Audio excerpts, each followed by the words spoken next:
ధ్వంసమైన police వాహనం, పోలీసులపై ముల్తానీల రాళ్ల దాడి, పోడు భూముల్లో మొక్కలు నాటేందుకు వెళ్లిన అటవీ అధికారులు, పంట భూముల జోలికి రావద్దు అంటూ ముల్తానీ మహిళల తిరుగుబాటు, ఇచ్చోడ ఎస్ఐ సహా 8 మందికి గాయాలు. ఆదిలాబాద్ జిల్లా సిరిచెల్మలో ఘటన. అయితే ఈ ముల్తానీలు ఎవరు? ఈ ముల్తానీలు అంటే వీళ్ళు పాకిస్తాన్లోని పంజాబ్ ప్రాంతంలో ఉంటారు. అక్కడి నుంచి వలస వచ్చిన వాళ్ళుగా అని చెప్పేసి అనుకుంటారు. అయితే వీళ్ళు ఇక్కడికి వలస వచ్చిర్రా మరి ఎట్లా అనేది వలసనే వచ్చి ఉంటారు.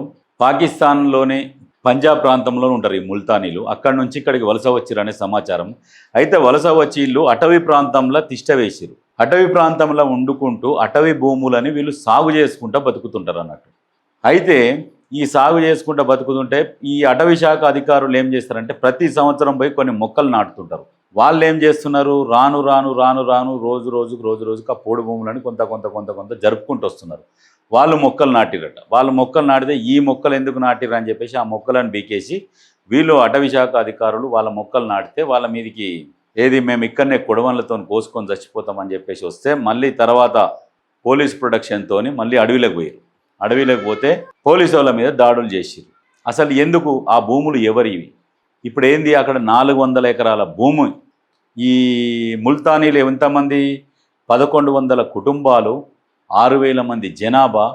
ఈ ప్రభుత్వ అటవీ శాఖకు సంబంధించిన 400 ఎకరాల భూమి ఏదైతే ఉన్నదో దానిపైన హక్కుల కోసం ఫైట్ చేస్తున్నారు. ఆ 400 ఎకరాల భూమి మాకు అప్పచెప్పండి అని చెప్పేసి దానికోసం ఫైట్ చేస్తున్నారు.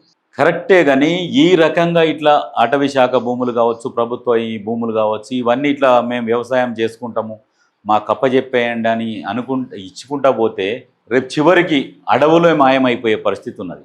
కాబట్టి సాధ్యమైనంత త్వరగా ఏదైనా సమస్య ముదరక ముందుకే దాన్ని పరిష్కరించాలి. కానీ ఈ రకంగా వాళ్ళు కూడా దాడులు చేయడం కూడా అది కరెక్ట్ కాదు. ఈ ముల్తానీలు అనేది ఏంటంటే వీళ్ళు ఒక ముస్లిం తెగకు చెందిన వాళ్ళు. అయితే వీళ్ళు ముందు ఆడోళ్ళని పెట్టడము, అధికారుల మీద దాడి చేయడం, ఈ రకమైనది ఇది కరెక్ట్ కాదు. ప్రభుత్వం కూడా ఇటువంటి వాటి మీద సున్నితమైన అంశాల మీద తొందరగా చర్యలు తీసుకోవాలి. ఏ సమస్యనైనా ముదరక ముందుకే చర్యలు తీసుకొని వాళ్ళని అక్కడి నుంచి వేరే ప్లేస్కు షిఫ్ట్ చేయడమా ఏంది అనేది ప్రభుత్వం ఆలోచన చేసి నిర్ణయం తీసుకోవాలి.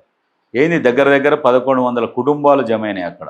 అంటే 400 ఎకరాల భూమి, దాని మీద మాకు సర్వ హక్కులు కావాలని కొట్లాడుతున్నారు. అంటే ఆలోచించండి, ప్రతి ఒక్కరు ఈ రకంగా చేస్తే ప్రతి ఒక్కరికి హక్కులు ఇచ్చేస్తారా భూమి మీద అనేది ప్రతి ఒక్కరు ఆలోచన చేయాలి. ప్రభుత్వం కూడా ఇటువంటి వాటిని వెంటనే సమస్య చిన్నగా ఉన్నప్పుడే క్లోజ్ చేయాలి.